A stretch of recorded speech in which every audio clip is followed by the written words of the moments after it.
Hello दोस्तों, कैसे हो आप लोग। आपके इस चैनल में बहुत बहुत स्वागत है। और इस किताब को मैंने पूरा पढ़ लिया है, रिच डैड पुअर डैड। और काफी लोग इसके बारे में जानते हैं। बहुत सारे लोगों ने इसका हिंदी वर्जन भी पढ़ा होगा और बहुत सारे लोगों ने इंग्लिश वर्जन भी पढ़ा होगा। लेकिन मैं आपसे कहना चाहता हूं कि एक्चुअल में जो राइटर इंग्लिश वर्जन में लिखता है उसे ही पढ़ना चाहिए, क्योंकि वहां से आपको बहुत सारी चीजें सीखने को मिलती है। अब देखो, ये तो मैंने पढ़ लिया, ये पढ़ लिया, फॉरेन राइटर की है, फेमस है, इसलिए पढ़ लिया। इसके अलावा अपने इंडियन राइटर्स भी कुछ कम नहीं है, बहुत अच्छी किताब है ये भी। और शिव खेड़ा की बहुत सारी किताबें आती हैं, काफी अच्छी हैं। सेल्स और मार्केटिंग के ऊपर भी आती हैं।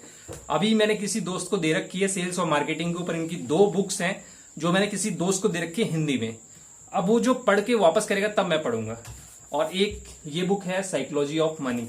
तो देखो, आप सोचोगे कि मैं इसके बारे में बताऊंगा, इसके बारे में नहीं बता रहा हूं और ना ही वीडियो इसके बारे में है। लेकिन मैं आपको कहना चाह रहा हूं कि इसमें देखो, जितनी भी किताबें हैं फेमस, फॉरेन राइटर की हो, इंडियन की हो, ये सारी चीजें क्या बताती हैं? ये सारी चीजें वही बताती हैं जो हमारे बड़े बुजुर्गों ने हिंदी में बताया है।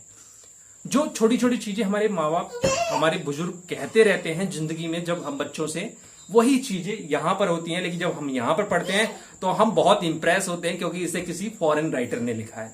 लेकिन इसमें सारी चीजें वही हैं, जैसे कि औकात से ज्यादा मत खर्च करो। ठीक है, अगर आपको अमीर बनना है तो औकात से ज्यादा मत खर्च करो, और औकात से ज्यादा खर्च करना है तो अपनी औकात उससे ज्यादा बनाओ। कुल मिला के ये है कि उधारी पर जिंदगी मत जियो। जो भी कमाओ उसमें से 50% आप इन्वेस्ट करो, सेव करो, और 50% में किसी तरह से अपना गुजारा करो।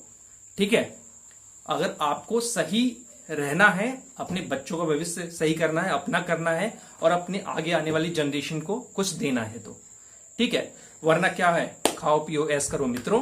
जो गाना है वो बिल्कुल सटीक है, वही काम करिए। और मोस्टली सेल्समैन, सेल्स इंडस्ट्री में जो भी हैं, मैं तो RSM GM सबको सेल्समैन ही कहता हूं। जितने भी सेल्समैन हैं वो सभी अपनी जिंदगी में यही करते हैं, खाओ पियो ऐश करो मित्रों।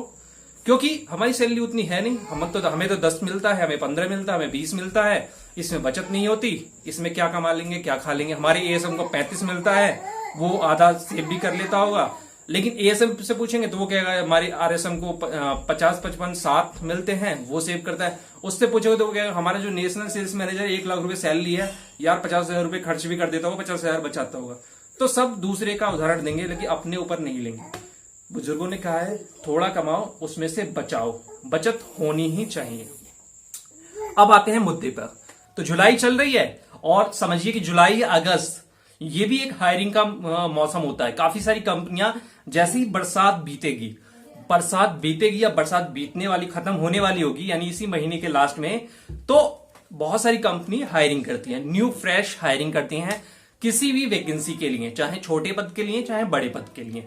ठीक है, ASM sales officer, RSM vice president, सब चीज करती हैं। क्योंकि आगे जो है दिवाली की तैयारी करनी होती है बहुत सारी कंपनियों को। क्योंकि दिवाली की तैयारी तो देखो 1 साल पहले होती है, लेकिन बहुत सारे लोग बीच में छोड़ते हैं, तो वहां पर जो कंपनी का स्ट्रक्चर है वो थोड़ा डगमगा जाता है, और वो न्यू फ्रेश हायरिंग करते हैं। क्योंकि दिवाली का जो टारगेट है वो हर किसी को पूरा करना है, अपना घाटा हर किसी को पूरा करना है। तो ये जुलाई और अगस्त अब हायरिंग का वक्त है। अपना जो रिज्यूमे है उसको तैयार रखें, बेहतरीन करके रखें, पूरा रट के रखें। उसमें से कोई क्वेश्चन आ जाए तो कोई बट नहीं होना चाहिए। आपको अटकना नहीं है यार, वो तो आपकी चीज लिखी हुई है, आपकी करी हुई है, तो आप उससे तो एकदम उसके जर्रे जर्रे को बता सकते हो बिना देखे। तो वो चीज होनी चाहिए। थोड़ा सा अपना इंटरव्यू स्किल्स को ठीक कर लें, बोलचाल कम्युनिकेशन का तरीका ठीक कर दें। और देखो, भले आप देसी गंवार हो, कोई दिक्कत नहीं है, मार्केट में मन करे जैसे बोलो, लेकिन जब भी कोई आपसे ऊंची पोस्ट का मिलता है, प्रोफेशनल दूसरी कंपनी का मिलता है, तो उस पर इंप्रेशन अपना देसीपन से मत झाड़ो। कम्युनिकेशन प्रॉपर होना चाहिए। क्योंकि देखो, हर कोई ये सोचता है कि जब ये हमारी कंपनी में आएगा तो फिर भी ऐसी बात करेगा, तू मैं करके बात करेगा, तो यहां से बहुत सारे लोगों के चांसेस जो है वो कम हो जाते हैं। तो इंटरव्यू स्किल्स, कम्युनिकेशन को मजबूत करें। और ये है महीना, और अगला महीना है, फिर उसके बाद तो दिवाली के आसपास ही वैकेंसी बहुत सारी निकलेंगी, और बाकी छोटी मोटी वैकेंसी तो चलती रहती है। तो ये चीजें ठीक कर लें। मैं इंफॉर्मेशन दे रहा हूं क्योंकि हायरिंग चालू हो गई है। बहुत सारे जो HR मेरे मित्र हैं दूसरी कंपनियों में, वहां से भी मुझे ये डेटा पता चलता रहता है, तो वहां से भी बहुत सारी हायरिंग हो गई है।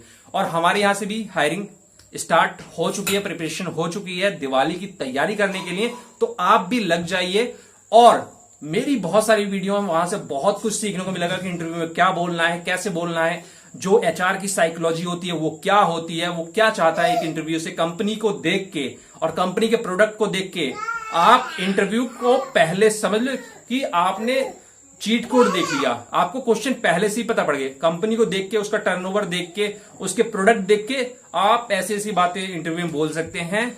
आप उन वीडियो को देखेंगे तो आपको समझ में आएगा, आपका सिलेक्शन पक्का होगा। और कोई भी क्वेश्चन हो कमेंट बॉक्स में कमेंट कर दीजिए, मैं रिप्लाई जरूर करूंगा।